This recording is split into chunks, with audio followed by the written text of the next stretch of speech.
Retro Maniacs, what's happening? It's Retro Collectibles here. Just a little bit of an update video, and then I'm going to do a comparison video. The other day I got the new reissue of the Back to the Future Toyota truck. As you know, the first release of that on the cinema card turned out to be like an OG icon of that line. It's one of the heavyweights of that line. So I'm going to compare the two and see what differences there really is between the OG and the reissue. And I'm going to give my opinion of it. If I think that the value is going to drop because of the new one, if you should buy a new one, if you should buy an old one. I'm just going to give my opinion all together on it. But first, check this update out. Let's go for a stroll. You guys remember him, my 1980 Mego Bo Duke. I got him as a gift at the Ontario Diecast Addict show. Pretty well mint condition, but he was separated at the waist. He had no legs basically and no waist. So I went out and picked up one of these. Home Depot, an assorted O-ring kit in the plumbing section from Home Depot. I used a Phillips screwdriver, the smallest O-ring, and got it fixed easy in minutes. Can't believe I didn't know about that years ago.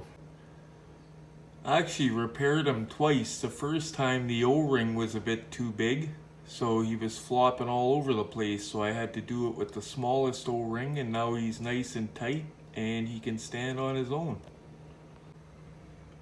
Or fly across the hood of the General Lee. Or make his getaway, leaving Boss and Roscoe in the rear view mirror.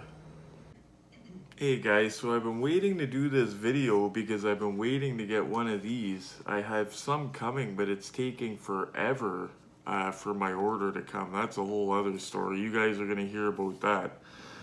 But yeah, happy to have him fixed.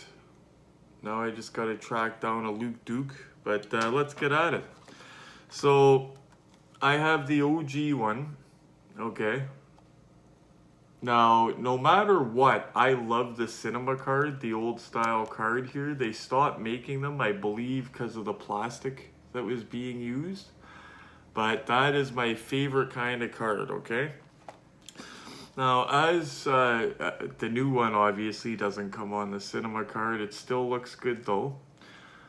The only difference I see in the casting itself, guys, is none. The tail lights are a little bit brighter on the new one. The casting's the same. The only difference is the old one. I don't even know if you guys will see it through that plastic. The old one says Toyota across the front windshield, and the new one does not. So that's the only difference I see. Like the tires, everything are the same. So the card is different and no Toyota on the windshield. Now that being said, when word got out this was coming out, I seen a big influx of these on Marketplace and Kijiji for well under what they should have been selling for.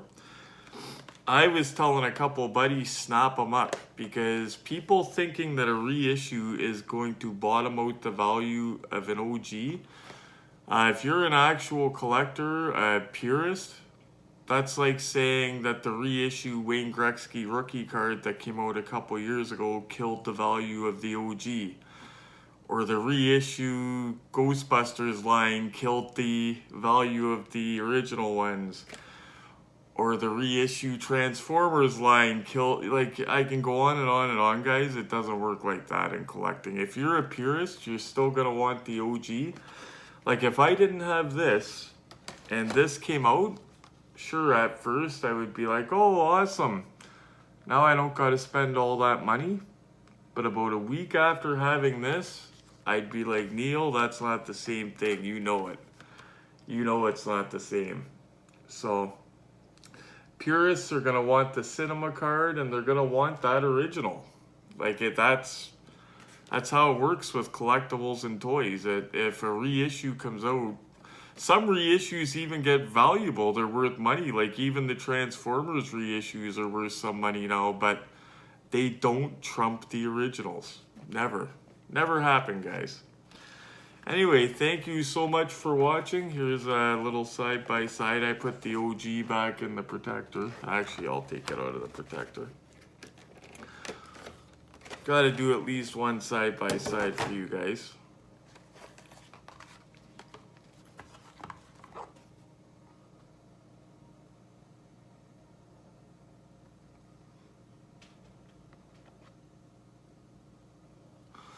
Anyway, guys, thank you so much for watching. As always, please subscribe, like, and share. If you collect wrestling stuff, get your butt to Niagara Falls Comic Con this weekend. It's going to be June 9th through 11th, I believe. My friend Justin has a booth there. Black Card LJN figures on cards still. Like he's selling all of his gems. So if you check out a couple videos ago, you could see his booth set up, and man, he's got good stuff. Anyway, please subscribe, like, and share, and as always, happy hunting.